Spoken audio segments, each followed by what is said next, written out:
Mengapa dalam 4 tahun terakhir pembangunan lagi gila-gilaan tapi perusahaan BUMN karya-karya punya hutang besar dan bahkan merugi? Kok bisa ya? Lompat sebentar. Mengapa Net TV yang jenius pengelolanya juga tidak untung? Keduanya punya kesamaan, yaitu dapat jeneng, dapat nama, tapi nggak dapat jenang, nggak dapat duit. Bener deh. Ownernya Net TV sebagai pemodal triliunan tekornya. Mengapa tekor?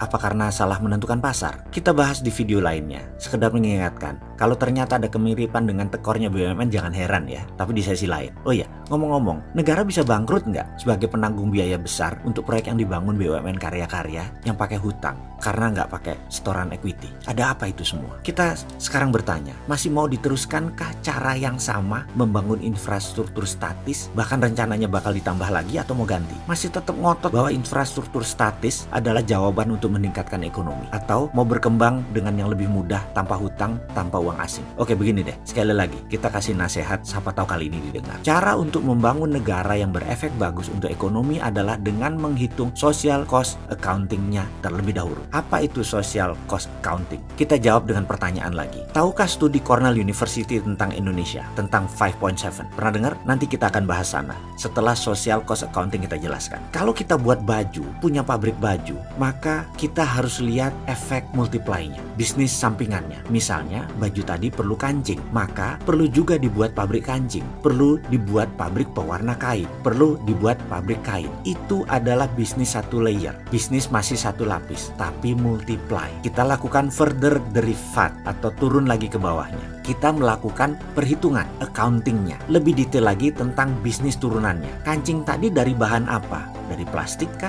Bahannya dari besi kah? Dari batok kelapa kah? Pabrik kain misalnya. Kita turunkan. Benangnya dari jenis apa? Dari kapas kah? Dari polyester kah? Social accounting itu menghitung ongkos sosial dari setiap efek ekonomi yang tumbuh ke samping karena multiply dan tumbuh ke dalam karena derivatifnya. Dari setiap rupiah yang dimanfaatkan harus timbul efek minimum 5,7 kali dari uang tersebut. Maka layernya harus 12 kali kalau di Cina, atau kalau di Amerika minimum 24 kali. Itu project creation-nya. Dan benar, efek finansialnya minimum pasti 6 kali, atau lebih tepatnya 5,7 kali. Jadi kalau Indonesia cetak 5.300 triliun rupiah dari jaminan senilai 53 triliun, karena emasnya kita nilainya 53 triliun, social accounting-nya harusnya tercipta 5,7 kali dari 5.300 triliun. Atau dalam bahasa sederhananya, setiap orang akan menyentuh uang yang sama 5,7 kali. Agak rumit menjelaskannya, nanti kita akan sederhanakan. Sekali lagi, kalau kita punya uang 10 juta, maka di akhir tahun kita pasti dengan mudah harus punya uang 57 juta. Itulah 5,7 kali rumusnya.